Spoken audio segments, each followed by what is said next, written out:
Hello बच्चों।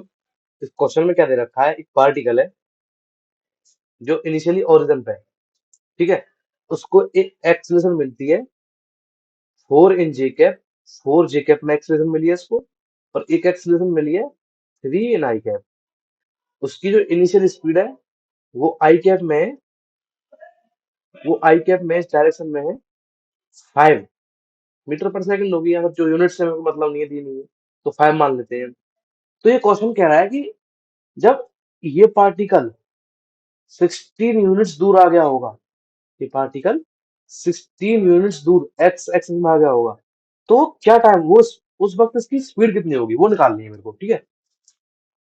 तो वो कैसे निकालूंगा मैं? मुझे वो निकालनी है फाइनल स्पीड जब पार्टिकल 16 यूनिट्स एक्स में चल दिया होगा।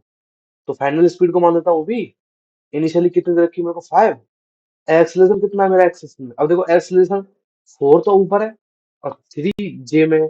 तो मुझे इससे कोई मतलब नहीं है इस वक्त, क्योंकि ये एक्सलेशन तो इसको वाई एक्सिस में मूव कराएगा जो ऊपर की तरफ है जी कैप में। मुझे मतलब है सिर्फ एक्स एक्सिस के एक्सलेशन से।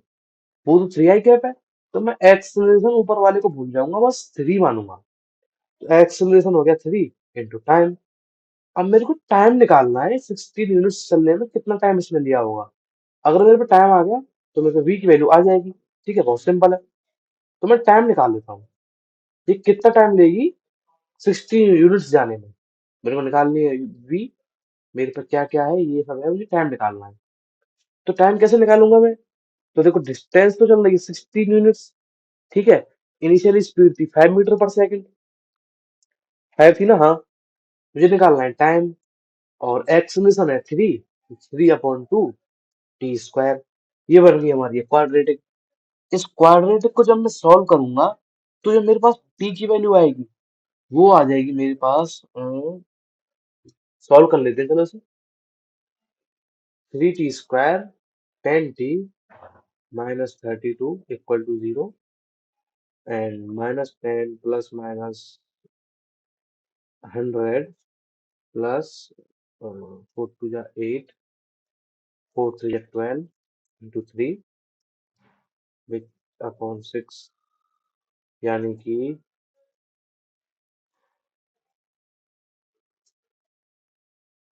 484, विच मीन्स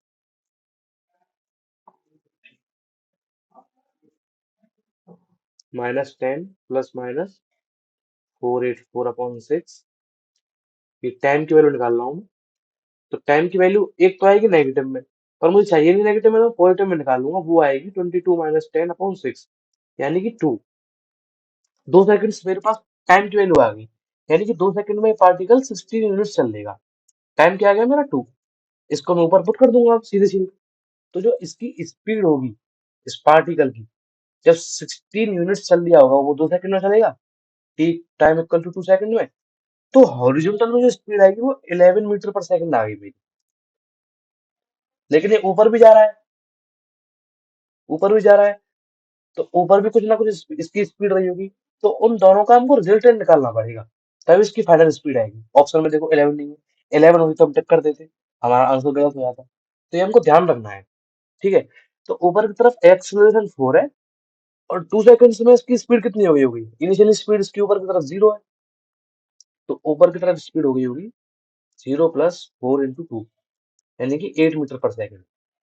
यानी कि मेरे पास ऊपर की तरफ स्पीड 8 मीटर पर सेकंड है, और वर्टिकल में 11 है। तो इसका रिजल्टेंट कितना हो जाएगा स्पीड निकालने के लिए? वो होगा 11 का स्क्वायर प्लस 8 का स्क्वायर अंडर रूट। तो ये आएगा 121 + 64 अंडर रूट।